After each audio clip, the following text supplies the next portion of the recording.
Thank you very much. I'm really honored to be here today. So thank you very much for the organizers for organizing this wonderful event here in Delhi. I'm coming back after being here for 2 weeks in March, supporting GIZ on a appraisal mission on discoms. And today I'm here on behalf of Eurelectric, representing the Union of the European Electricity Industry. And I'm as well honored to be, let's say, allowed and as well giving the opportunity to speak on behalf of Eurelectric here today. So I thank as well the GIZ, especially the whole GIZ team, for supporting me in coming here to Delhi today. So I will talk about the technical perspective on system operation. And when it comes to system operation, and we have heard this in the morning, I have all the time I have the words of Mr. Baba in my head. He was talking about our self-involvement, and this self-involvement will bring flexibility. Flexibility is a very crucial issue in the energy transition. Why? Because we have always to find a way between demand and supply to levelize, to stabilize our system. And it was as well said this morning by Mr. Kapoor that seasonality and volatility are core challenges we need to address. It's not that easy just to put a storage or a certain technology. It's much more. And I will now give you, let's say, a high-level view. First, I will introduce a little bit on Eurelectric. But I will start with a short video, which I have used as being chair of the Committee of Flexibility Markets in Europe, to raise awareness for the distribution infrastructure and for the challenges we have there. And as chair, we made a huge event in Brussels in March this year. And there was a very nice video which I would like to share. I know it's different in India because you have discoms, so you have not separated the networks on the distribution side from, let's say, supply. But in any case, I would show, let's say, that the role of the distribution is very crucial when it comes to renewable integration.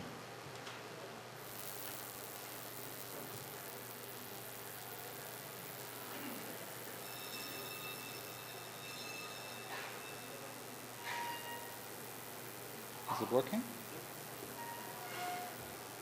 No?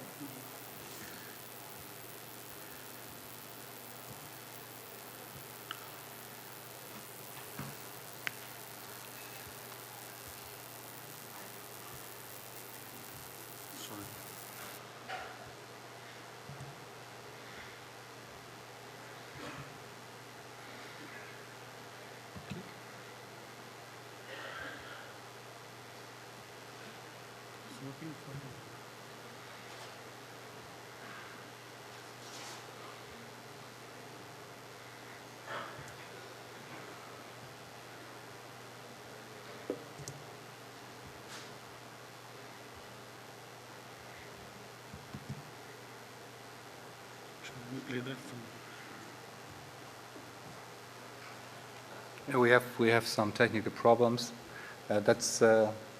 I think that's we will manage them. Meanwhile, Europe is on fast forward towards a much more decentralized and climate-friendly future. By 2030, we're going to have around 40 million electric cars on the roads in Europe, and around a third of all energy coming from renewables. And we're going to have 30% electrification of the entire energy system. A lot of renewables will be connected directly to the distribution grid decentrally, and the electric cars will also be charged by the distribution grid. That means that the distribution grids of Europe need to take on a completely new role, a much more important role, a crucial role for this energy transition. It also means that we need to think differently about distribution grids and their business models. Essentially, they need to move from pipes and networks to platforms. Change is imminent. It's time to get ready for it.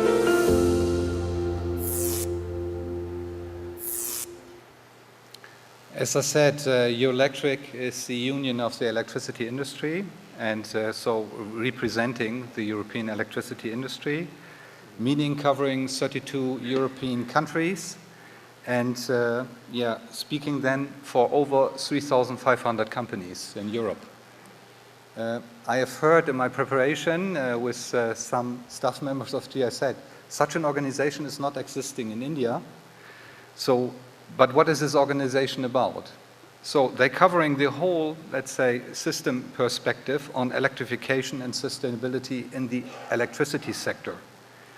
They are taking care of generation, environment, markets, the investments of the industry, of course the distribution and the market facilitation of distribution, and of course put the customer in the center and make the customers, let's say, as well prepare for the future in this energy transition. So by this, Eurelectric is covering more than 200 million Europeans. Just mentioning some additional figures, 1,100 gigawatt of power production, and another interesting figure covering a workforce in these companies of 800,000 people, let's say, working in the electricity.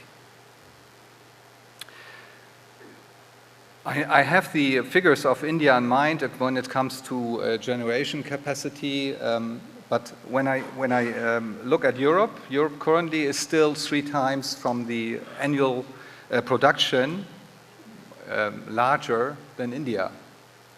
So this shows, let's say, that from a European perspective, Europe can share views as well with India how to develop the sector.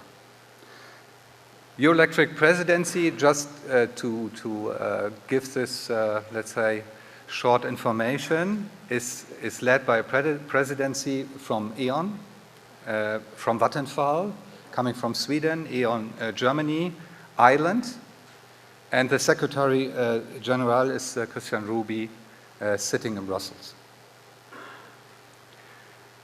Eurelectric has gathered all CEOs in Europe, and I just want to read this. All major CEOs and electricity associations of Europe signed a joint memorandum of understanding, and they are committing themselves that the industry will become carbon neutral before 2045. And you can read this commitment of the electricity industry of Europe. I have provided the links. Please then have a look what we have, us as industry, committed for, what we want to, let's say, how we want to shape this energy transition. RES is one major driver, renewables is one major driver. Here's the current, let's say, overview on Europe, how RES is positioned, so with roughly 33% of renewables, and you can as well have a look on the details. Of course, it's wind, onshore, offshore, solar, and biomass, and of course, hydro. But to achieve the targets on European level, we have to explain the pathway as well for this renewable technologies. Europe, and especially here, this was done by Agora Energiewende. It's a think tank from Germany. They have developed pathways how Europe and how these different technologies in Europe will evolve towards the year 2030. And this shows that Europe will, let's say, develop a strong raise in renewable capacity coming to the infrastructure. A major contribution to that development is, of course, the declining cost of renewable generation, whether it's solar or whether it's wind. So the cost has come down drastically, so they are market feasible, and the whole world currently is thinking that renewables are the future. And if you think maybe 10 or 15 years ago in Germany, for example, it was a discussion on whether nuclear can provide it as the cheapest source of energy. So this has changed, and there were tremendous efforts of those producing these renewable technologies. So the vision of the European electricity industry is written down, so we are ready to go. And this was as well a sentence of Mr. Baba, which I like. We have miles to go, that's true. But I think, first of all, we need the pathways, and of course, we need now to discuss the decarbonization. And decarbonization, Eurelectric has done a study how to achieve this target, really to come to 80% decarbonization, 90% or even 95%. And this decarbonization study is available as well on the internet, and you can look it up. It's especially an issue of sector coupling, so how to bring together the heating sector, the transport sector, and the electricity sector, and which renewables we need to drive the transition of the whole industry. So at the least cost, and this is from my perspective the main message of this decarbonization study, we will have renewables, and meaningless whether it's 80% or 95%, renewables will dominate the energy sector of Europe. From a system-wide, system shift to dispatchable generation to renewables, we will require sources of system reliability and flexibility. So the shift from dispatchable generation to renewables requires sources of balancing to respond to volatility, variability of renewable production. So renewable production is especially varies across the seasons. This was mentioned this morning already. And it varies as well by region. In the north of Europe, you have lots of hydro, and in the south, of course, you have more availabilities of sun. So the hourly demand of peaks can be met by hydro, demand-side response, and dispatch of battery storage. Seasonal supply variation can be bridged by varied production of power to X, so power to heat, power to gas, power to H2. Of course, nuclear and hydro. Regional supply peaks can be met by higher exports and exchange between countries. So sources, from my perspective and from the perspective of Eurelectric, complete with each other and will require to be well-designed, well-designed flexibility markets in the future. So what are these flexibilities in Europe, what I'm talking about? Here is as well a prediction, a breakdown to the different technologies which Europe and the study has designed. And what you see is that, of course, the peak demand will increase, and as well the peak power production from renewables will dramatically increase. And you need to integrate, of course, then higher peaks into this infrastructure.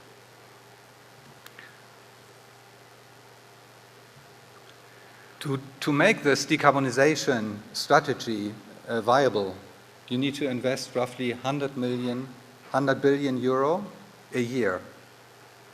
So, of course, this needs to be discussed. This is a European figure.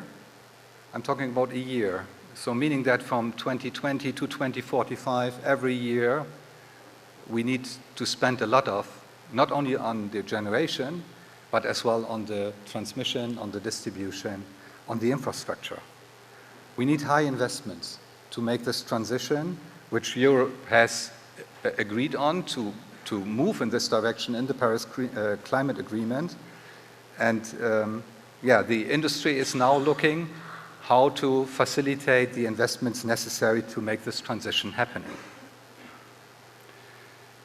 This is just one article from the Clean Energy Package. The Clean Energy Package was provided this year after, let's say, the last one in 2009.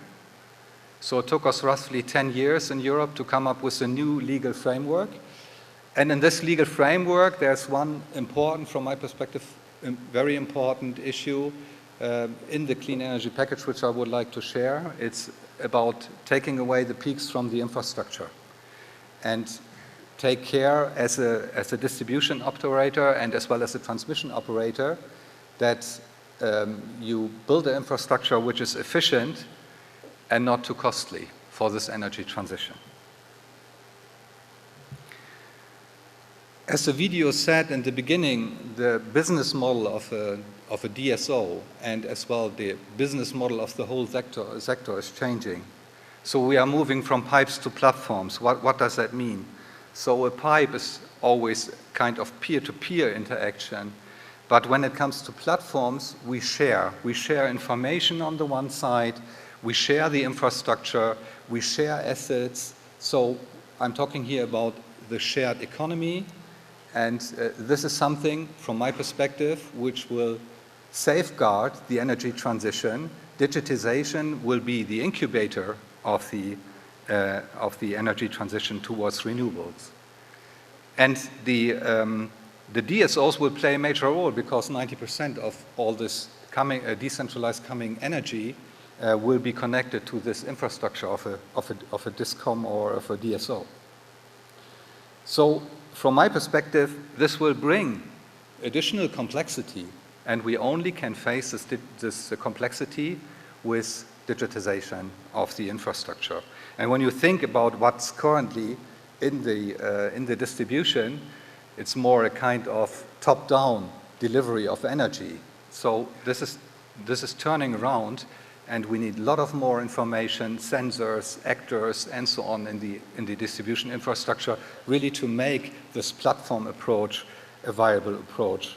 And I think this is a worldwide trend. It will not change whether you are in the US or here in India. It's something which will happen. And we see it already in other sectors, how platforms are really transforming sectors.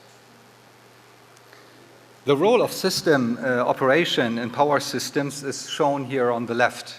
So we have, let's say, different providers of flexibility, and of course you have system aspects, you have market aspects, and as well grid aspects of flexibility. And the flexibility then, this is as well shown in this graph, is used then to do congestion management, for example, on the DSO side or on the TSO side. So, and to do the balancing, the restoration of supply for emergency action is something which is important for the system. And for the markets, of course, balancing of supply is crucial. So what's shown here is that flexibility has different meanings for different participants on the market. So here as well, how to share the information, for example, on a congestion or on something which is crucial for the system, the grid, or the markets. On the other side, flexibility, and this is the other side of the coin, is used, of course, or is brought to the system by storage and flexible traditional plants, and of course, demand-side flexibility, which as well will play into this game. So from pipes to platforms, we have to think different about flexibility than we have done it so far. So it's much more complex, and we need to make clear who has to do what and when on flexibility. Eurelectric has written, based on the work we have done over roughly 15 months, recommendations for the politicians in Europe when it comes to flexibility, so what should be done. You cannot use all, let's say, of this recommendation one by one now to India, but I would like to share them. So implementing clean energy package, of course, means you need to have the legal regulatory framework ready, and you need to further, let's say, develop this framework to do a really European market integration and a better coordination, because coordination between the flexibility sources on the one side and the demanders of flexibility has to be taken into account and has to be put into place, and this needs to be digitized in the future. So I think we need as well to ensure a level playing field for customers.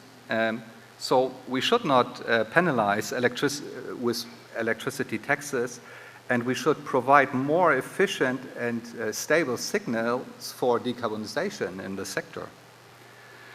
So this should be harmonized across fuels. So currently in Europe, it's like electricity is paying so much taxes, while other fuels are much more cheaper. So when it comes to flexibility, whether now flexibility is coming from fossil fuel or coming from renewables, we need to find a good approach on this. And of course, a kind of CO2 tax or a CO2 framework is appropriate to address this cross fuels.